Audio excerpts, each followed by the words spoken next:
Welcome back to our third and final hour of civil procedure. During this hour, we are going to be discussing the area of discovery. Then we are going to move on to the trial itself and look at some of the issues presented at the trial, certain motions that are made at trial, post-trial, and on appeal. And then we will conclude by going over the binding effect of judgments in our discussion of res judicata and collateral estoppel. So let's begin with a discussion of discovery, starting with Federal Rule 26. The primary purpose of discovery is to assist the search for facts and evidence surrounding the action, as well as to simplify or eliminate issues prior to trial. Various devices are used to elicit information within a permissible scope of discovery. Discovery is generally initiated by the parties, but the court itself may also become involved to resolve disputes and even sometimes to impose sanctions in the form of costs or attorney's fees where abuse or harassment has occurred.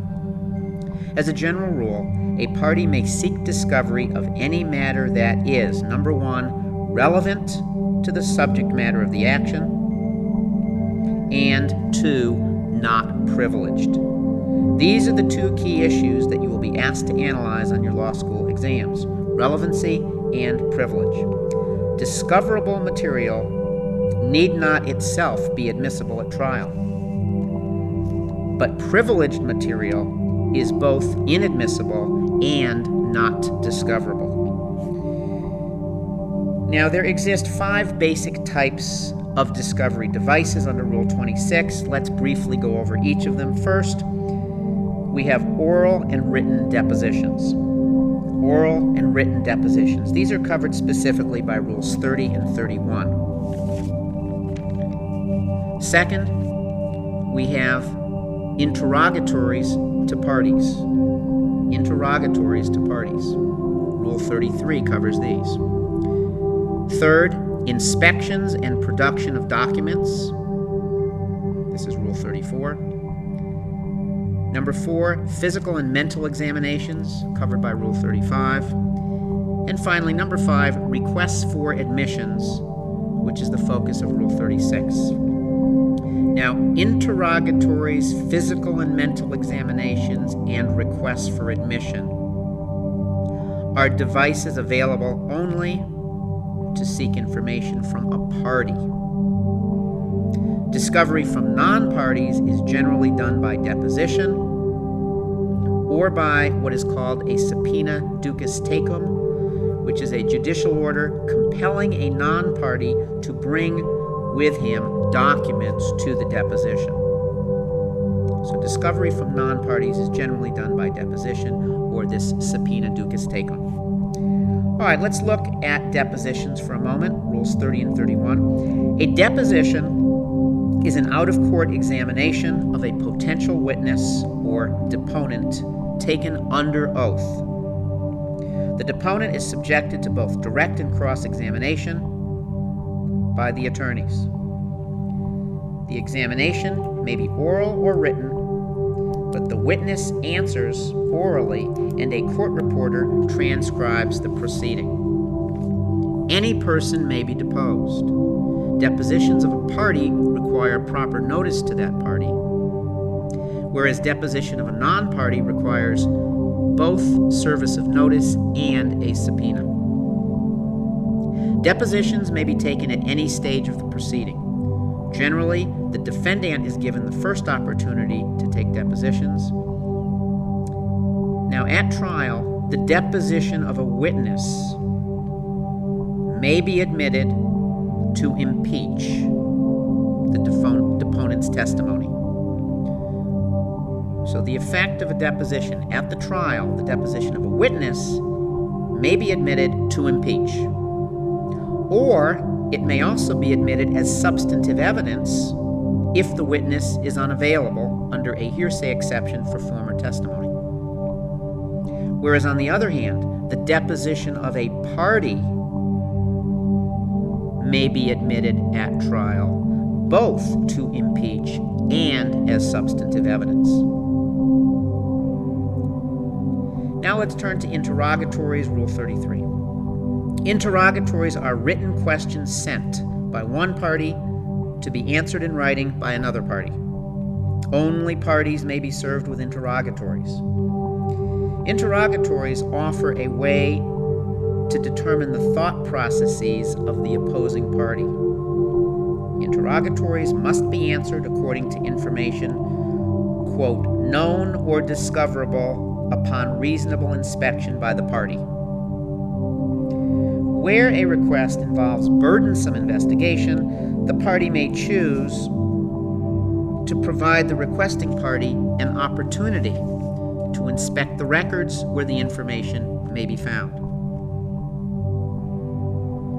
However, the party has a duty to supplement the answers when new information becomes available about such matters, such as to the truth of previous responses or the identity of additional witnesses or experts who will be testifying.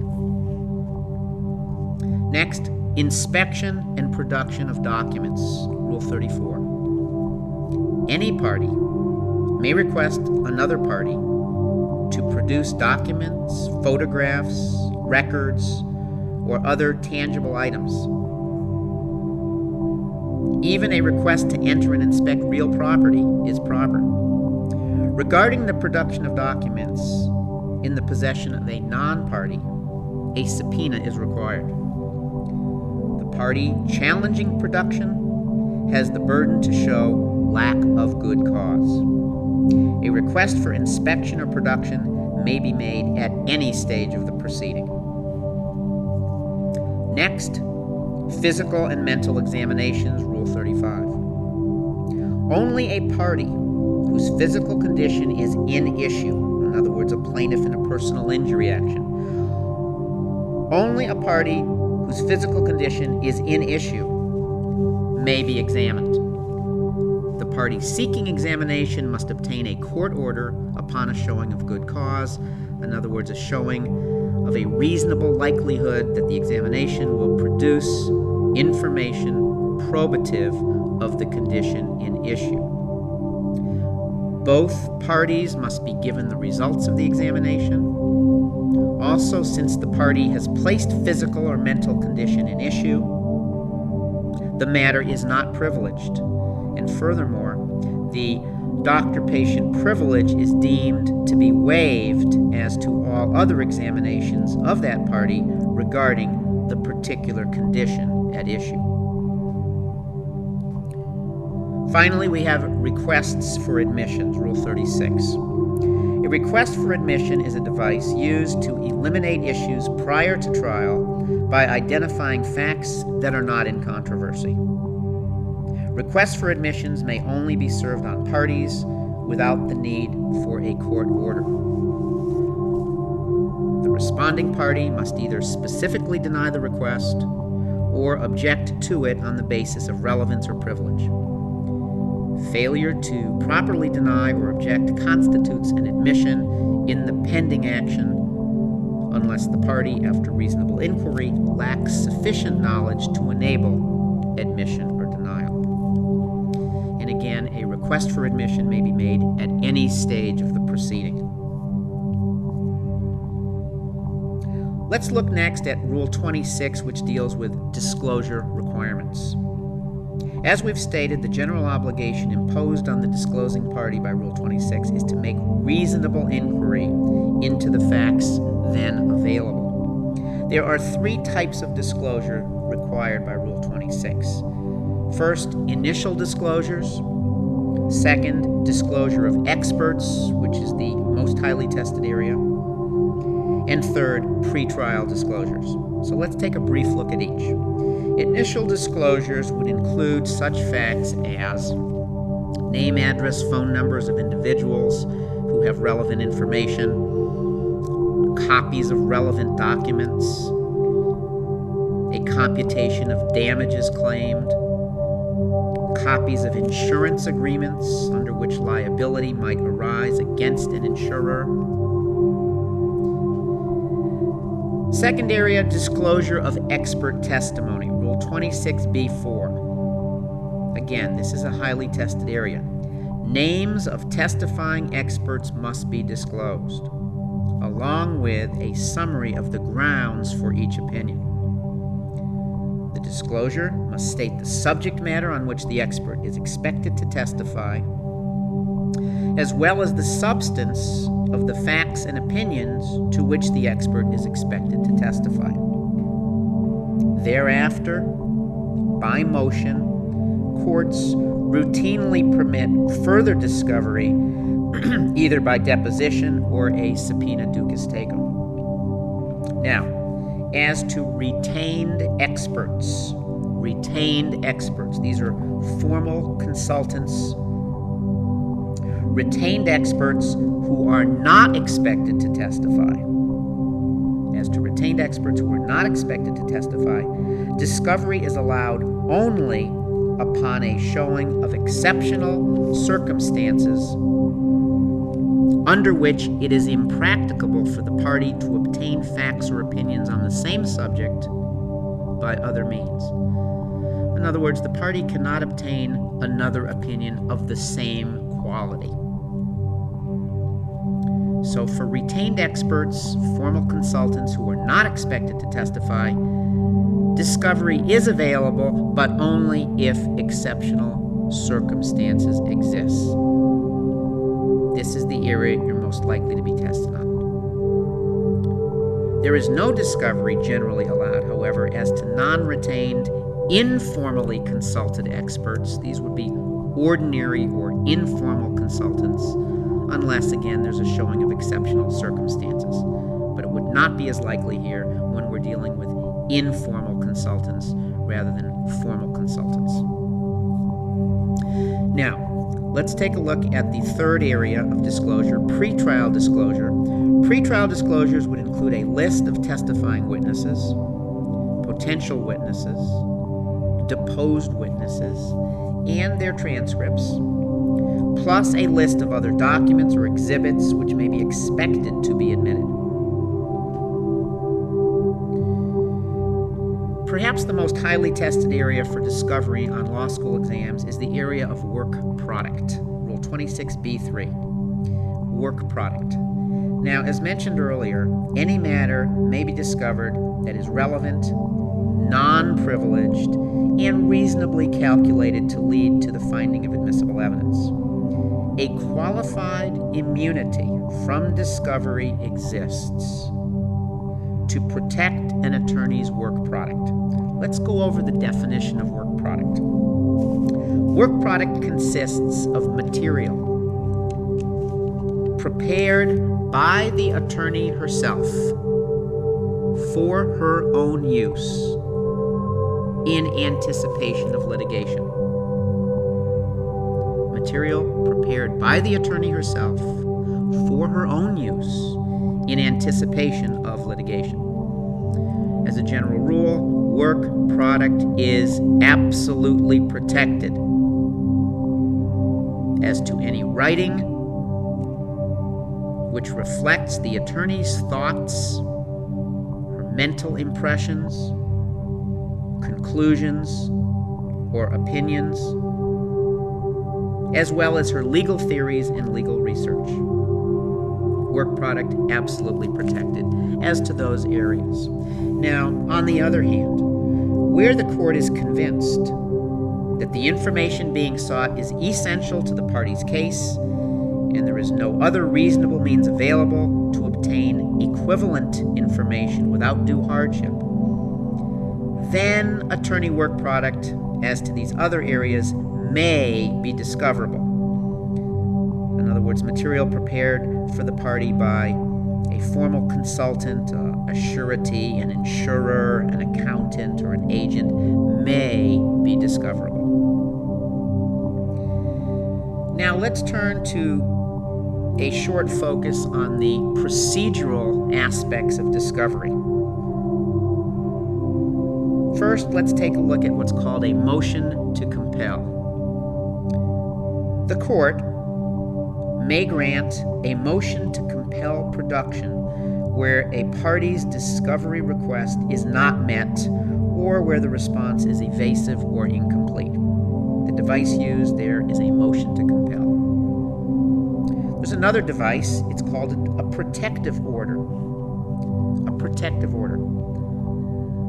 Upon motion by either side, the court may issue a protective order to limit the nature and scope of examination where discovery has been abused due to annoyance, embarrassment, oppression, or undue burden or expense. So in that case, a protective order would be issued. Now, the final area that we're going to focus on dealing with discovery is the area of sanctions. Sanctions. For failure to comply with a motion to compel, the court may impose various types of sanctions, which, as we will see, get progressively more serious. Number one, order the matters treated as admitted. Order the matters treated as admitted. Admissions. Number two, prohibit the party from supporting or opposing the designated claims or defenses. Third sanction, strike the pleadings. Number four, dismiss the action. Number five, render a default judgment. Or number six, hold the party or witness in contempt. Additionally, the court may assess reasonable expenses incurred, including attorney's fees.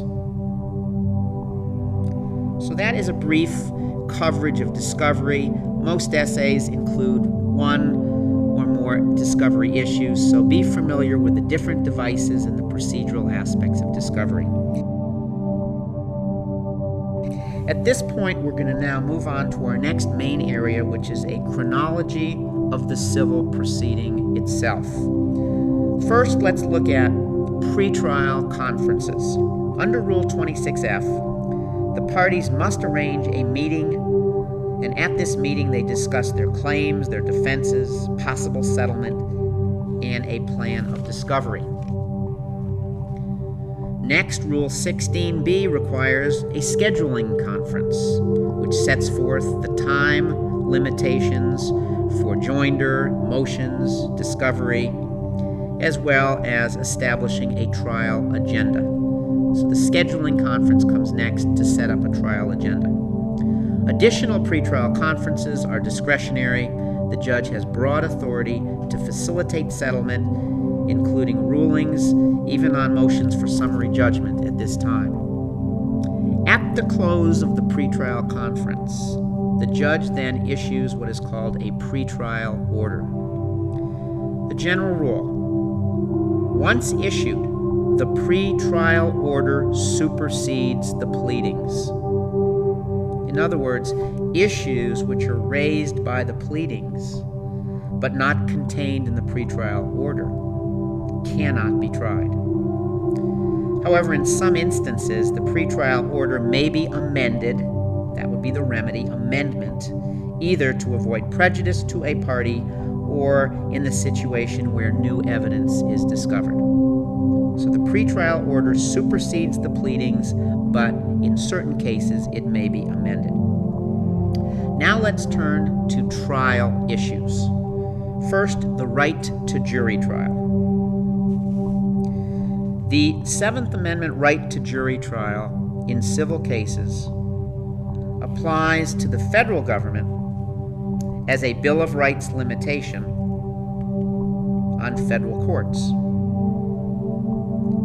But this Seventh Amendment right to jury trial has not been selectively incorporated to apply to state courts. For this reason, different views arise regarding the right to jury trial between state and federal court systems. So, as an approach on a law school exam dealing with the issue of right to jury trial, always determine first if the action is being brought in state or federal court. Remember, in federal courts, the right to jury trial is preserved for all legal issues if either party requests a jury. Then ask yourself, does the action involve legal or equitable issues? The case of Beacon Theaters v. Westover held that where some claims are legal and others are equitable, there is a right to jury trial on the legal issues.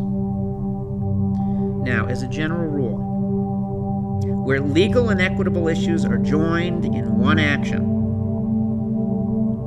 legal and equitable issues are joined in one action which involves common issues of fact, the legal claim should be tried first. The legal claim should be tried first by the jury, and then the equitable claim by the court. Equitable issues do not require a jury trial. Equitable issues such as specific performance, injunction, reformation, etc.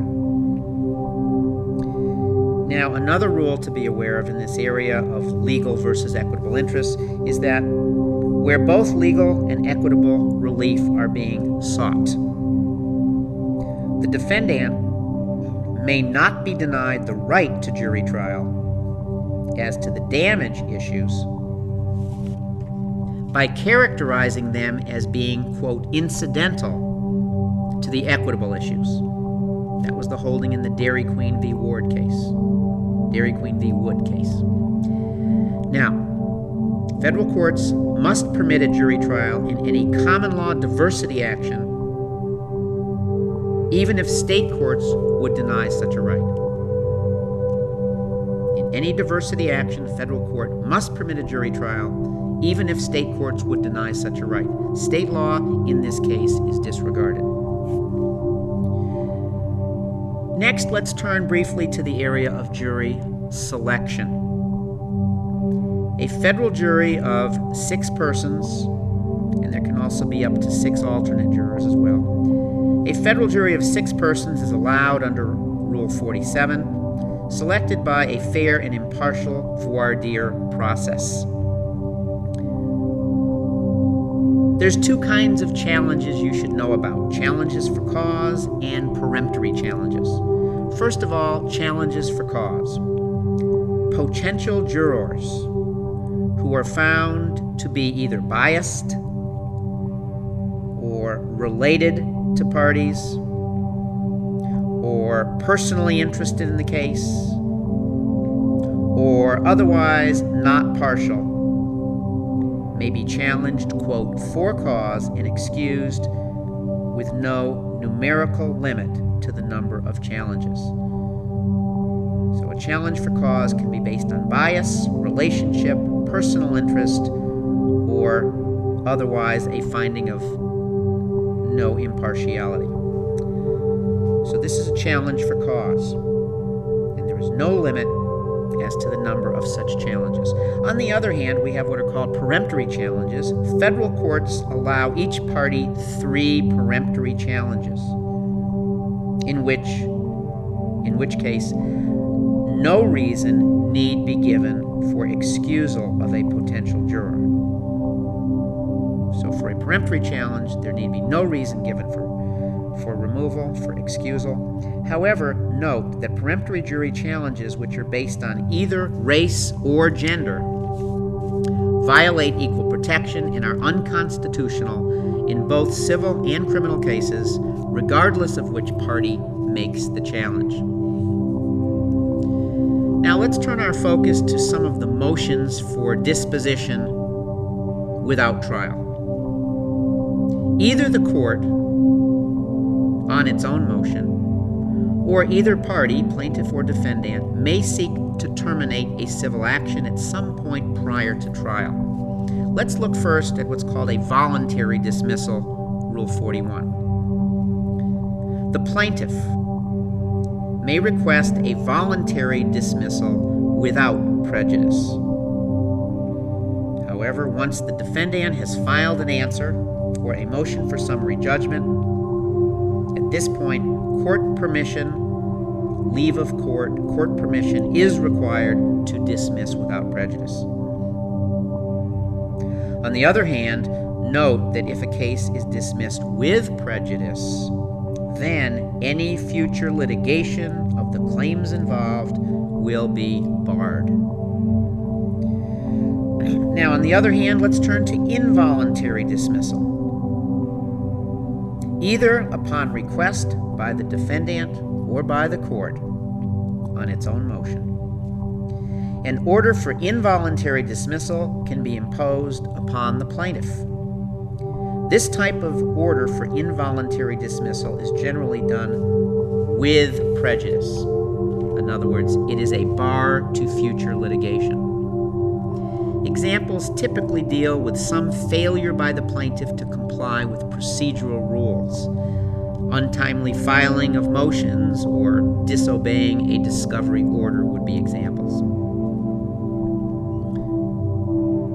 Defendant can also raise motions to attack the pleadings. Let's look at the motion to dismiss for failure to state a claim. We've mentioned this briefly earlier in the lecture. This is Rule 12b-6. A motion to dismiss for failure to state a claim is usually filed before or with the defendant's answer. Such a motion alleges facts insufficient to entitle the plaintiff to any relief. This motion is seldom granted. It was formerly referred to as a general demurrer, and a motion to dismiss for failure to state a claim is actually a belated general demurrer. Also, the defendant may file a motion to strike, which was formerly called a special demurrer. A motion to strike, Rule 12F, attacks defects in the form of the plaintiff's pleadings. The defendant here requests the court to strike from the complaint any redundant, immaterial, impertinent, or scandalous matter. Motion to strike, or special demurrer. Next, the defendant may make a motion for judgment on the pleadings. Judgment on the pleadings, Rule 12c. After the pleadings have closed, but prior to trial, any party may move for judgment on the pleadings. Such a motion can only attack defects which appear on the face of the complaint. The defects here have to appear on the face of the complaint. On the other hand, if factual matters outside the pleadings are presented, the motion shall be treated as a motion for summary judgment. So let's turn now to motion for summary judgment. This is a very highly tested area, and it's covered by Rule 56. The function of a motion for summary judgment is to dispose of issues raised by the pleadings as to which there is no real factual dispute. As a general rule, a motion for summary judgment must be granted if the moving party can assert that from the pleadings and other discovery material, it appears that, quote, no genuine issue of material fact exists. No genuine issue of material fact exists, and judgment should be granted as a matter of law. So again, motion for summary judgment must be granted if the moving party can assert no genuine issue of material fact exists, and judgment should be granted as a matter of law. The moving party must submit documents, depositions, interrogatories, affidavits, or other discovery materials to support the motion. And the opposing party may similarly respond. Note that the trial court does not weigh evidence. This is a key point as to summary judgments. The trial court does not weigh evidence. It doesn't assess credibility. Rather, the function of the trial court here is merely to determine if a good faith dispute exists. The trial court merely examines the materials submitted to it and determines if a good faith dispute exists. If a factual dispute does exist, the motion is denied.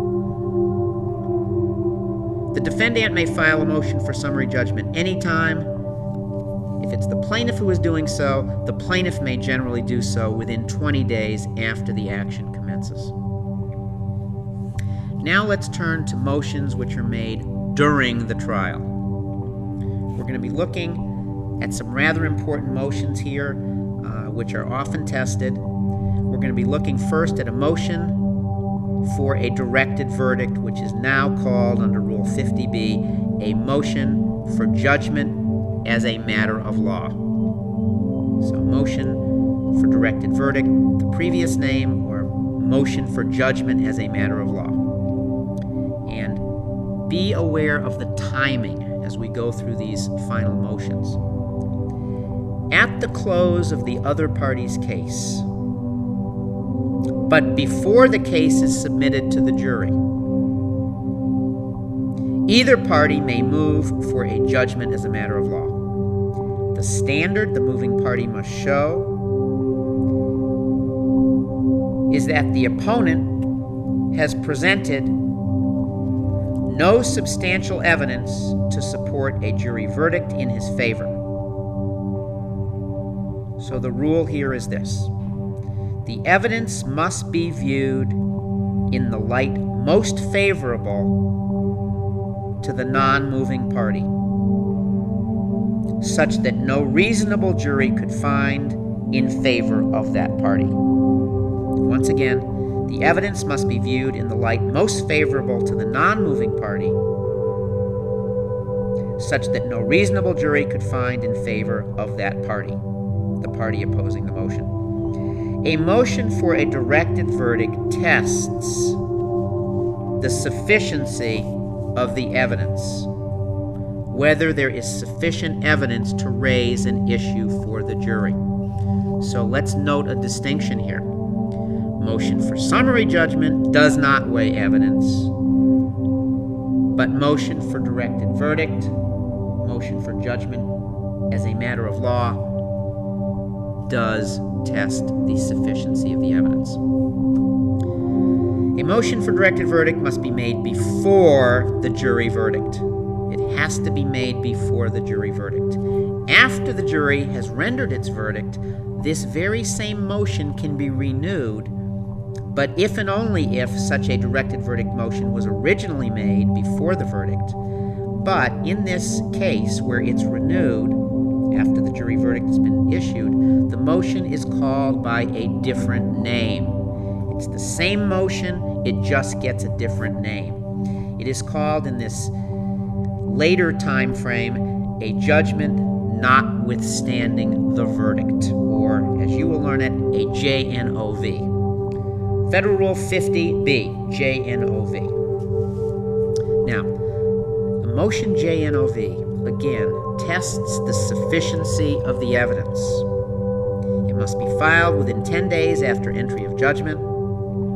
A motion JNOV is the same motion as a motion for directed verdict, except for the timing. So, there are two requirements for a JNOV. The moving party must show two things. First, the verdict returned could not have been reached by reasonable persons. And number two, a motion for directed verdict must have been previously sought as a matter of law at the close of the evidence. Okay, so we've covered the motion for directed verdict and the motion JNOV. Now, let's take a look at one final motion here, a motion for a new trial. Think about this case. Rather than requesting the judge to take the case away from the jury, in other words, as an alternative to a motion JNOV, a party may seek a motion for a new trial and receive another chance at trying all or part of the issues. Such a motion must be filed within 10 days after judgment and supported by affidavits or other objective evidence. Now, there's certain grounds that are required to support such a motion for a new trial. Let's go over some of the grounds that would support such a motion. First, jury misconduct. Jury misconduct is a valid basis for granting a motion for a new trial. For example, if one of the jurors lied on voir dire, or if one of the jurors reached a verdict through the use of extrinsic evidence, which he was instructed not to do. Another example would be insufficiency of evidence. Insufficiency of evidence. A third basis, newly discovered evidence. Number 4, any error of law. Errors of law, errors regarding the judge's rulings on admissibility of evidence, or errors regarding the judge's issuance of jury instructions. So these are errors of law dealing with the judge's rulings or jury instructions would be examples. A fifth basis to support such a motion for a new trial, excessive or inadequate damages, an issue dealing with damages. And there are 2 sub-issues that sometimes arise here. The first issue regarding damages is called remittitor. Remittitor. Remittitor is a motion for a new trial for the defendant. This motion is made unless the plaintiff agrees to reduce the damage award. So the defendant seeks a motion for a new trial based on remittitor unless the plaintiff will agree to reduce the damage award. The flip side of remittitor is called additor. Additor. This is a motion for a new trial for the plaintiff unless the defendant agrees to increase the damage award. And in federal courts, you should be aware that additor is not permitted. Additor not permitted as a basis for a new trial in federal court. So, we've talked about motion for summary judgment, we've talked about directed verdict, JNOV, motion for a new trial, grounds for a new trial. Now, finally, we're going to be turning to the area of appeal. As a general rule for appeal, only final judgments may be appealed. Only final judgments may be appealed. A final judgment is one that, quote, disposes of all issues as to all parties. So that is your basic final judgment rule. Appeal only applies to final judgments. There is an exception. That exception is for what are called interlocutory orders. Certain interlocutory orders are reviewable by right. These areas would include injunctions, the granting, the modifying, or the dissolving of an injunction. Also, areas dealing with appointment of receiverships, and certain patent infringement cases. So interlocutory orders form an exception to the final judgment rule for appeal. Now, as another general rule regarding appeal, an appeals court examines the trial court decision for errors in applying the law. That is the function of an appeals court. It examines what the trial court did to determine if there are any errors in applying the law, errors of law. Factual determinations of the trial court are generally not disturbed. An appeal is generally filed within the district court within 30 days from entry of judgment.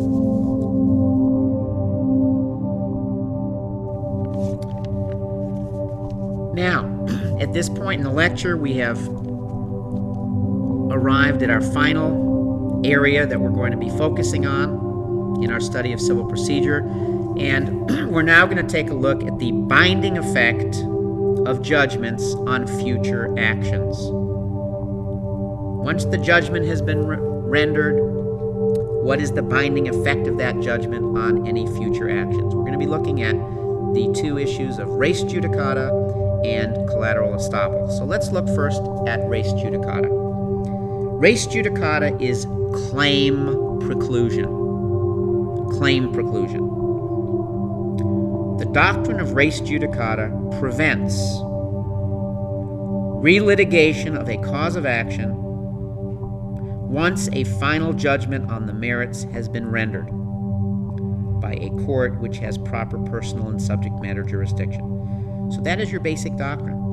Res judicata prevents relitigation of a cause of action once final judgment on the merits has been rendered. The plaintiff is barred from trying that cause of action in a later proceeding. Now, cause of action is modernly defined under the restatement as, quote, assertion of all claims arising out of the same transaction or occurrence that is the subject matter of the plaintiff's claim. Cause of action defined as assertion of all claims arising out of the same transaction or occurrence that is the subject matter of the plaintiff's claim, of the claim asserted by the plaintiff. So the plaintiff is then barred from trying the cause of action in any later proceeding. Now, res judicata applies to bind parties and persons in privity with a party. Res judicata binds parties and persons in privity with parties. Persons such as successors in interest would be in privity, guardians, trustees. But res judicata does not bind third parties. Non-parties are not bound. So parties and persons in privity with a party are bound from subsequent litigation on a claim once final judgment has been rendered. Now let's turn to two doctrines which sometimes come up on exams. These are the doctrines of merger and bar. Both these doctrines, merger and bar, arise from the theory that we've already discussed, that a plaintiff may not split a cause of action. The plaintiff must request all relief for harm resulting from the same transaction or occurrence in one single action. Let's look first at merger. Under the doctrine of merger, a victorious plaintiff who splits a cause of action may not seek additional recovery for the other loss caused by the same harm. The plaintiff's rights are said to have merged into the first judgment. So, merger prevents a winning plaintiff from further recovery. Now, the doctrine of bar. A losing plaintiff who splits a cause of action may not seek subsequent recovery for any other loss caused by the same harm. The first judgment will bar the second suit. So bar prevents a losing plaintiff from further recovery. Merger prevents a winning plaintiff from further recovery. So in both doctrines, the plaintiff's right to sue is precluded based on the fact that he may not split a cause of action. Now, the final area that we're going to be discussing in this lecture is collateral estoppel. So let's turn to the area of collateral estoppel or issue preclusion. The general rule. The doctrine of collateral estoppel bars subsequent relitigation of those issues which were actually litigated and necessarily determined in a prior proceeding. So issue preclusion applies only to issues that were actually litigated and necessarily determined. Now, what persons are bound based on this doctrine of collateral estoppel? Well, very similar to res judicata. Parties are bound, and persons in privity with a party are also bound. However, additionally, under the modern rule, collateral estoppel may sometimes be used by a third party. A third party may use collateral estoppel either defensively as a shield or offensively as a sword. Let's go over the distinctions here. Let's look at defensive use of collateral estoppel as a shield. In this case, it is used to deny liability. Let's say, for example, A and B are involved in a car accident. B is an employee of C. If A sues B for negligence and loses, C can then use collateral estoppel as a shield to prevent A from later suing him.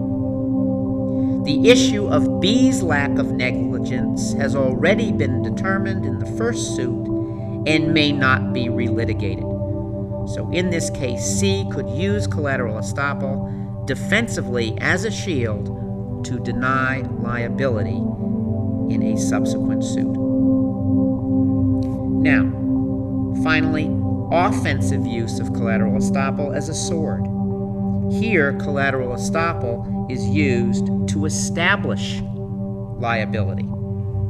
Here's an example. Let's say the SEC, the Securities and Exchange Commission, plaintiff, sues defendant for stock fraud and wins. Mr. A private person plaintiff, now subsequently is suing D, the same defendant, for the same violation established in the SEC case.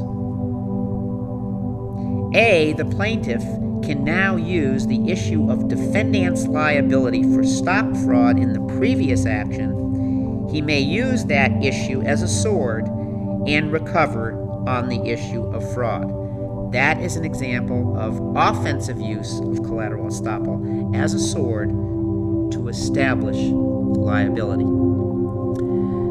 Well, that concludes our study of both res judicata and collateral estoppel. And with that, we have finished our study of civil procedure. I hope this tape has been helpful to you. Good luck in your studies. Thank you very much.